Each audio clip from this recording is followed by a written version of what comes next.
Hi friends, welcome back to my channel. Today we're making Little Debbie's Christmas tree cake earrings. I'm Chantel, and today on Chantel Makes, we're using polymer clay to make these adorable Christmas tree cake earrings. Now, full disclaimer, I am totally new to the polymer clay game. I have only been making earrings for less than a year now, so not only do you get to watch the process, but you get to watch me make plenty of mistakes, which I'm sure some of the veteran polymer clay jewelers might cringe at a little bit, but that's okay. Be patient with me. So let's get started. Here I am conditioning my white clay, and I use Sculpey Primo clay. I find that is the best one. That's like the go-to for most clay makers. It's the most durable, it's flexible, it's easy to work with. And so right now I'm just feeding it through my pasta machine clay conditioner thing.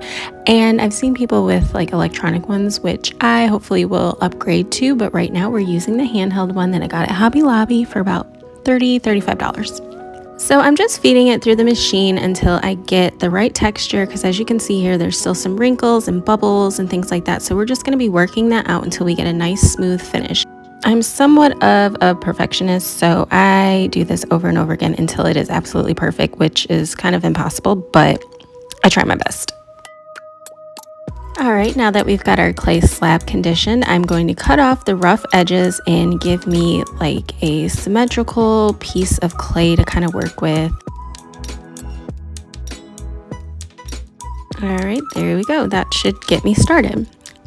Here we have a bowl of cornstarch, which you'll see how I use that later. Our cutter, which is my first time using this particular one, and some red clay, and of course some green clay for the sprinkles. I've conditioned the red and green clay the same way that I did the white, and I'm going to flip this around because I want my squiggles to go horizontally. So now I'm going to cut some thin strips that I'm going to roll into the squiggly lines that you see on the cakes, and the green will be for the sprinkles. Now, I know there is this tool that you can feed the clay through that will kind of spit it out in this like spaghetti noodle looking shape. The one that I got though doesn't work very well, so I'm on the hunt for a better one. If there's any other clay makers watching this video, please comment below and let me know which brand that you use and which is best. That would be so helpful. But for now, we're just going to roll it out like a worm until I get it to the thickness that I like and try to get it as even as possible.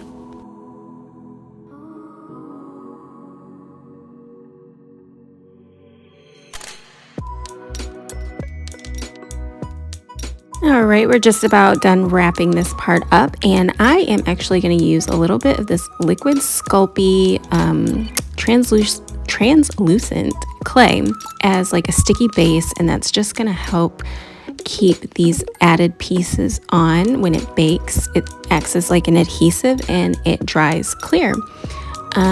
Yeah, so I'm just using my finger here. We're gonna swish that around a little bit, and I'm realizing once I started that this is pretty thick. I thought it was gonna slide around like glue, and it's a lot more tacky than I expected, but that's okay.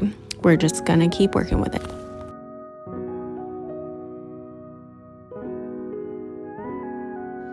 All right, we're almost done here, so we're just gonna add a little bit more to really, and oops, okay, gotta wipe that up real quick, just to kind of fill in the spots that did not get covered. I was actually gonna use a paintbrush for this, but I'm kind of glad that I didn't because it's so tacky that I think it would have left like grooves in my clay. And I know this looks like it would kind of leave some type of texture on it, but once it bakes, it really didn't. So let's go ahead and add our red strip for our swirly frosting on our Christmas tree cakes. There's no real strategy here. I'm just kind of maneuvering the clay until I'm satisfied with the way the swirls come out.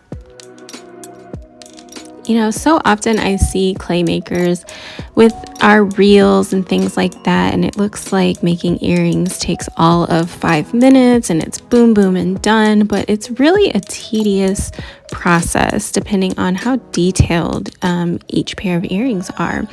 And if you really appreciate handmade jewelry the way that I do, then you can understand why clay makers charge what they charge, because there's a lot of time, effort, and love put into every pair of earrings that I've ever seen myself or or other clay makers make. So I really just hope this video helps others to really appreciate the work that goes into hand making jewelry. And not only that, there's just something so special about uniquely handmade jewelry. Just seeing other people's styles and creativity put into every pair is just, I really love it. I really do. And I hope you all love it and enjoy it as much as I do making it for you. So moving forward, here we are adding our 4th row of red squiggly lines to our Christmas tree cake earrings, and I ended up using 5 rows of this to be exact. And now that we're wrapping that up, we're just gonna cut the loose ends off and get ready to make our green sprinkles. And as you can see, this is starting to come together quite nicely, right? So as I'm looking at this green, I'm deciding like, I think it needs to be a little bit lighter. Yeah, let's just go ahead and add a little bit of white here, and we're gonna do it. We're gonna make it lighter. Yeah. Okay, so let's go ahead and condition that, and there we go. Much better. I think that works a lot better for me. So I'm gonna do similarly what I did with the red. I'm gonna cut little tiny strips, and then I'm going to dice them up in tinier little pieces for our sprinkles. So here I was thinking I was gonna like chef dice this thing up, but damn it, they just stick to the blade, and this didn't go as smoothly as I thought it would. I really thought I was gonna chop, and nope. But that's the great thing about this craft. You really just gotta enjoy the process.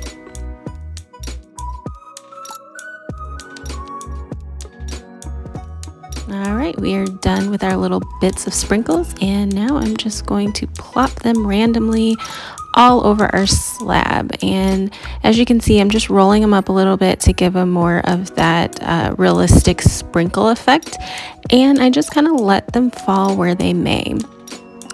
As we get going here though, where I see lots of white spaces left, you'll see that I will just hand pick where I place them.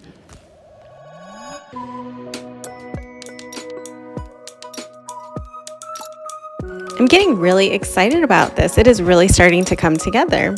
We're all set with our base. Now it's time to grab the cutters. How cute is this Christmas tree cutter? Let's dip it in our cornstarch. That will help the clay hopefully not stick to it. So I realized after placement here that we needed to fill in a few more of these gaps with some more sprinkles. I'm just going to quickly add a few more in those spaces, and then we'll move right along.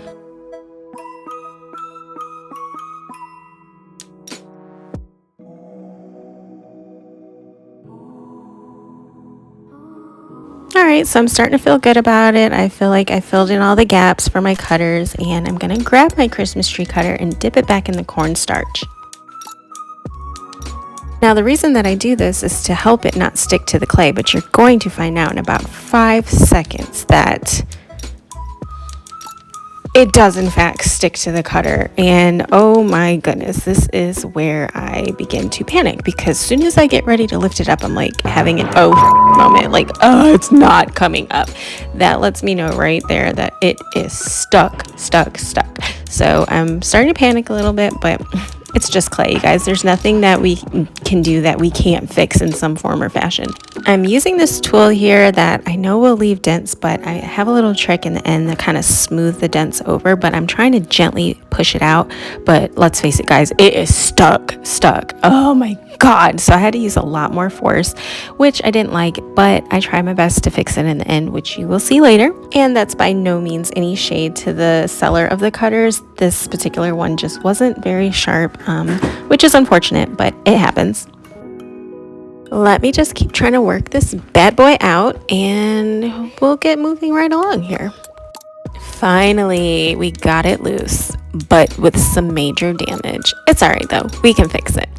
I'd say that first or second time you cut is going to be your trial and error cut anyways, and usually I keep those for myself. All right, I'm not going to lie though, that first cut got me a little nervous, so I'm really hoping we don't have any more trouble here. So let me find the placement. Yeah, I think this is a good spot. Don't mind my baby in the background. And no, it didn't work. Oh my goodness. See, I tried to press it a lot lighter so it wouldn't get stuck, but then it just didn't cut. So that just lets me know that these cutters are just not sharp enough at all. So we're gonna try again and again and again because we just had a time with this. I'm not gonna lie to you, we just did. But it all works out in the end. I'm so optimistic, and it really does. Sometimes when you run through troubles like this and you're ready to give up and say, oh God, this isn't going to work, you just have to keep going and trust the process, because a lot of times when you think it's not going to work out, it actually works out just fine in the end, just like it did here. So keep going. Don't get discouraged. You might get frustrated, but don't get discouraged. Because see, these are turning out just nice. I mean, we got a little zhuzhing up to do in the end, and we got some cleaning up and some little mistakes to fix, but it's gonna be okay because these are actually really cute, right? For a minute, I thought that's all I could get out of this slab, but then I was like, ooh, I think I can squeeze another pair, and sure enough, I was able to squeeze another pair out of it, and that time went a lot smoother for some reason. It's time to clean up, so I'm going to use my little makeup brush that I use just for dusting off my cornstarch. We're going to make some minor adjustments, and we're just going to clean up any rough edges before we get ready to bake. And I'm going to show you just how bad these really were. Look at all those dents and grooves, and it is not pretty right now, but again, trust the process. So here's my little trick. We're going to use 100% acetone and some Q-tips. This is going to help buff out those rough edges. It's not 100% perfect, but it absolutely makes a difference.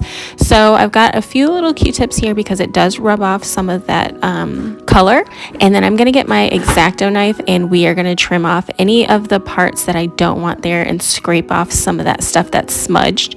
Here, I'm just repeating the process until I get it where I like it, where I feel satisfied that I've cleaned it up and made it as neat and tidy as I possibly can. Okay, and here's the aftermath. Again, it is not 100% perfect, but it's made a major improvement, except for this one. But off camera, I continue to work with it, and I got them pretty good. So let's put them in the oven, and here we go. I use a mini toaster oven to bake my clay, and I bake it at 255 degrees for 30 minutes. Here, I'm just swapping out the heads for this drill bit thing. I forgot what it's called.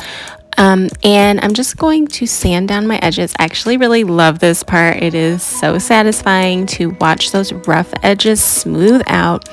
And we're just gonna buff it out until it's nice and clean. And yeah, let me give you a little bit of that satisfaction. Look at that. Ooh, I love it. Except you get covered in dust. Anyways, we're going to keep working at it until we smooth out all those rough edges and get it nice and cleaned up for our customers. I currently sell these for consignment at our local boutique, but if these are something that you would like to see on my Etsy shop, please drop a heart emoji in the comments below. Ooh, wait. I have to show you this awesome gadget. It is my handheld desk vacuum cleaner. Oh my God, I love this. I got it on Amazon for about $18, and it is a life changer. Wait, what? A lifesaver, game changer. That's what I meant. I love this thing. Now it's time to give our sandy little earrings a quick bubble bath, and we're just gonna drop it in some warm water with some Dawn dish detergent and rinse all that nasty little dust off. But then you're going to see just how crazy my mind works, because I missed a step. I forgot to drill the hole for our jump rings at the top of the earrings. So I'm going to have to do this bath again. But that's okay. And that's usually how I work, in chaos. All right, I'm just gonna take these babies out and get all of these suds off, and then I'm going to change out the head of my drill again so that I can drill the holes in it. I want it on like medium high power, and I'm just gonna work the holes into the tops of these trees, and then we're gonna give them a quick little dip back in their bubble bath.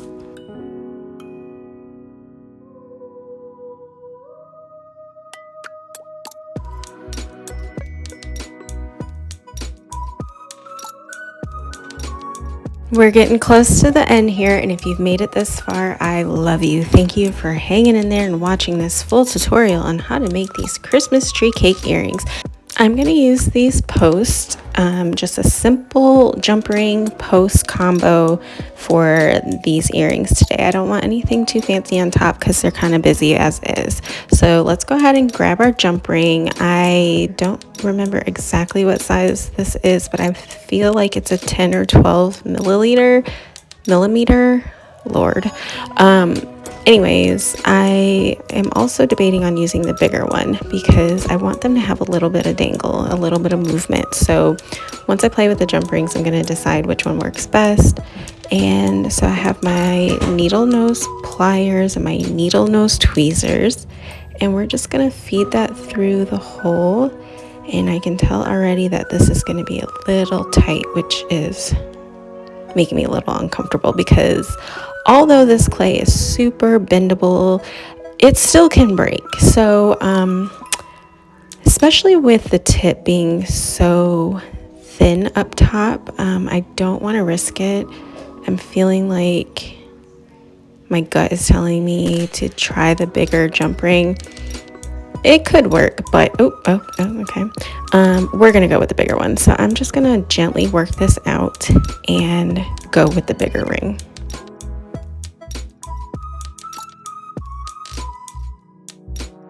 As you can see, this is giving me some trouble, which confirms that using the bigger jump ring is the best bet here.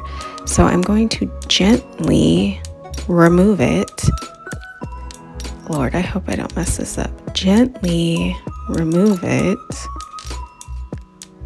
Oh, it's giving me a time. Wow, this is very frustrating. We are almost there, and finally I got it out and with no damage. Okay, so let's go ahead and get the bigger jump ring in, and the same process. We have to gently insert it into the hole. Let's go ahead and pry it open, and let's go. Oh, that one's off center. How did that happen? Okay, now I'm trying to regroup. Okay, so Chantel, we're really going with it. Okay, and you're gonna see what happens when doing so. Gently, Chantel, gently, and I just broke it. Okay, so hey guys, it happens. It's a learning process. Okay, so hey, I don't know why I went with it in the first place, but good to show you guys that we all make mistakes and things do happen. So we just move right along.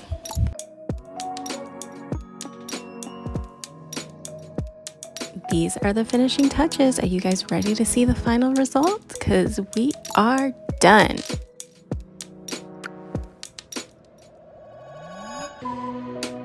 Thanks so much for tuning in, friends. I really hope you enjoyed watching me make these little Debbie Christmas tree cakes. Here's what they look like on.